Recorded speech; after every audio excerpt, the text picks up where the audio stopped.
it's Sandra. Welcome to another episode of Asexualise, my sexual life. This place be for education about asexuality. So subscribe and hit that bell icon. So, are you into movies? Do you like Disney movies? Disney Plus movies? If so, you're in luck because I'm going to be reviewing Invisible Sister, which is on Disney Plus. Now, if you haven't seen the movie, you don't like spoilers, please do not watch this video. Otherwise, continue to watch. So, Cleo is jealous of her sister Molly. And what happens is the science teacher challenges Molly to do something more incredible as part of her latest science project in order to get half of her grades, or grades, should I say, to obviously get to whatever educational institution she wants. So the teacher is not accepting a simple experiment from Cleo. He's expecting something a lot more. But what actually happens, he didn't bargain for. And so Cleo and Molly are left at home and their parents have gone away, and Molly decides to have a party. And Cleo needs to be doing an experiment over the weekend so that she's got something incredible to pass her science tests, basically, and be able to go, I guess, to the school, or is it college over there, whatever, go to the next institution, to make sure she is able to fulfill her life dream of working in science. So, while Molly is busy entertaining people at at the sister's home, at both their homes, Cleo accidentally, whilst experimenting, knocks different potions together or different bottles of stuff together and creates something that she doesn't know how she created it, that makes a moth invisible. And what happens after the party the next morning is Molly, which is Cleo's sister, drinks this water with the invisible moth in it, and then she becomes invisible. This is a very clever storyline. So although there's been a lot of movies done about, the invisible man, this type of thing, it's a girl, and it's very interesting because Molly and Cleo have not got on because Cleo's always been jealous of Molly. Now Molly's invisible, Cleo has to find an antidote. But before she can find an antidote, because she doesn't know how she made Molly invisible, she just knows she made the moth invisible, but she doesn't know how because she ended up just knocking together some concoction of stuff. Then in the meantime, Cleo ends up pretending to be Molly to win her lacrosse. It's like a lacrosse competition tournament, I guess you'd call it, championship. It's like the final one that means so much to Molly. So Cleo basically feels she's invisible against her sister Molly, and Molly's very popular. She's part of a team, part of a crowd. She's doing all these sports and other things, and Cleo feels like excluded for that. She feels like she's the invisible person, the unpopular one, and therefore she's always been jealous of her sister Molly. But when she has to become Molly for the day, because she made Molly invisible, but Molly has to pass her lacrosse competition, has to win it with the team in order to, pass to go on to her higher education, if you like, then Cleo is forced to understand Molly and what Molly's life really like. And so Molly ends up being revealed as, yes, she is a team player, but also she doesn't get good grades like Cleo does. Cleo's like a 100% A+ on science exam, which is why her science teacher gave her such a hard task, like, do not do this small thing that everyone's doing and to pass your exam, we want to challenge you. So this is why the science teacher gave her a challenge, because she just keeps passing things really quickly and easily.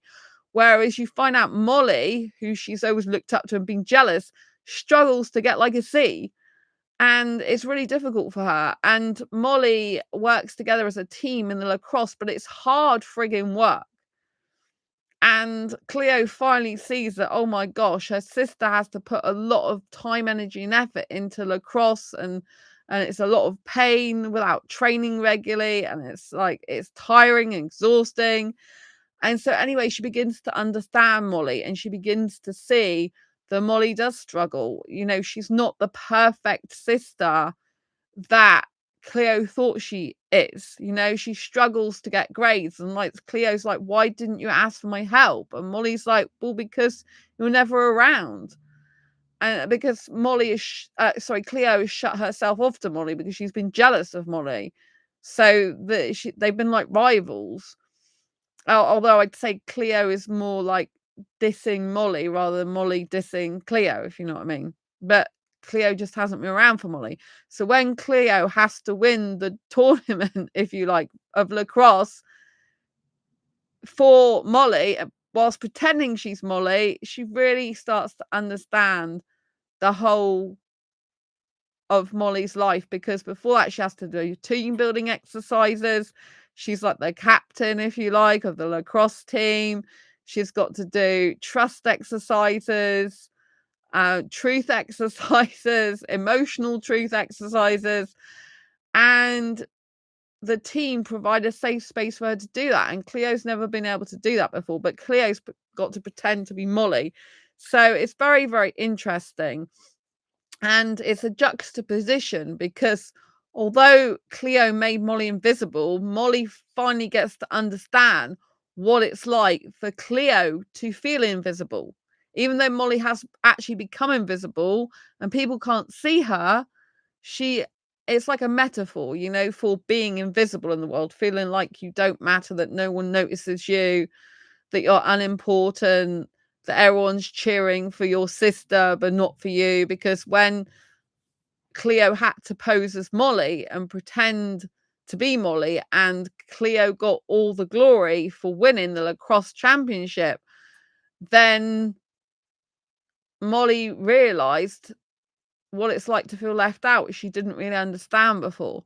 And so through the journey of this movie, they both end up understanding each other much better.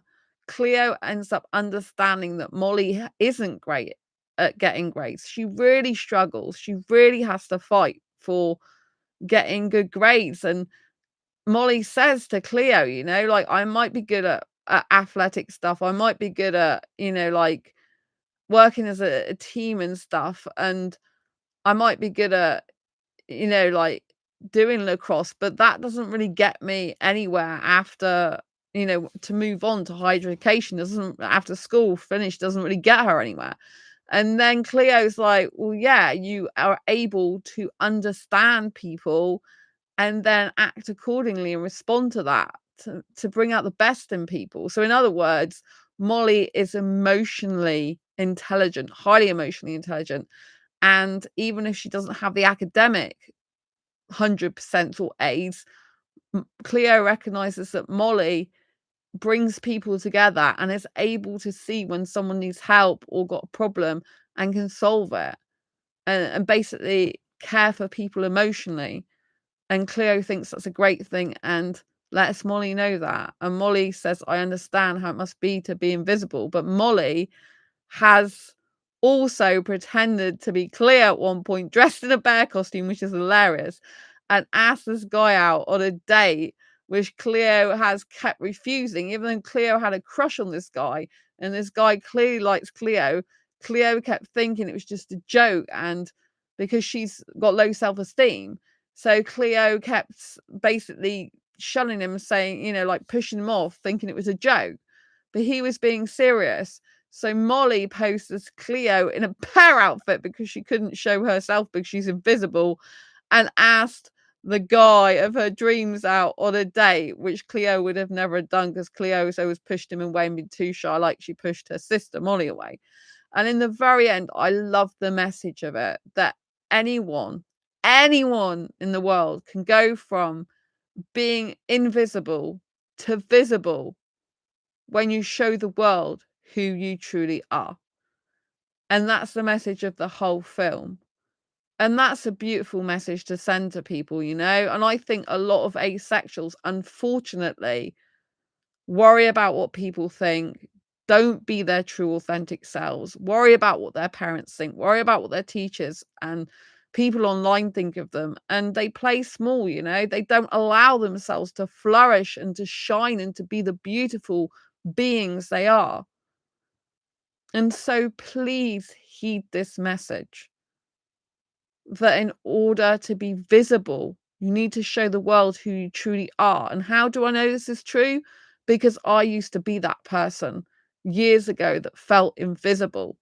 I used to be that person that would shun people away, that would think no one liked me and no one cared. And I would be insulated and into myself, if you know what I mean. Into myself, not into myself as I loved myself, the opposite, that I didn't like myself all my life, and that I would be thinking no one else would ever like me and no one else cared. And I used to feel very sorry for myself with, you know, with some trauma that's happened in the past. I understand why it was like that, but it doesn't do you any good. Like shutting yourself off from people and pushing people away and purposely like having the mind of no one cares and no one loves you, no one wants you, no one needs you. I'll be better off on my own and all this lot. You end up pushing people away and you don't show the world who you truly are. You're masked by what other people have put on you, because it's not you who really thinks that about you. Yes, you think it in the moment, but it's other people that have conditioned your brain to be like that. It's people who've been horrible to you and bullied you at school. Might be caregivers, teachers, parents, friends, and so-called friends in the past. Lots of people that were toxic for you. That's where that comes from. And until you recognize that, you can't really get away from it. And this means sticking up to family, sticking up to parents, sticking up to caregivers. This means sticking up to people who were meant to be your friend, but they're really not, because they're not healthy for you or good, and turning the other way and leaving their life to get a new life of your own. One where you can love yourself, self-regulate your own emotions, become your biggest cheerleader and your best friend. Love yourself, soothe yourself, take care of yourself. Know that you're an amazing human being. And if people have treated you like shit, that's on them. But don't let them get away with it by making their ideology of you come true, because it's not a reality. It's only come to a reality because they've conditioned you to believe that. It's not actually your reality, it's their reality they've forced onto you. It's not actually true. So I really want you to take heed of this message. So in order to become visible, right? In order to become visible, all you have to do is show the world who you truly are. And if you are shunning the world away, you're shutting yourself away, you're not wanting to see anyone, you're wanting to stay at home all the time, and you're not actually showing the world who you are, then this is actually not doing you any good. It's perpetuating the feeling that no one cares about you, no one loves you, no one wants you, no one needs you, and you're worthless. Don't do that to yourself. I was that person years ago, so I know what it's like.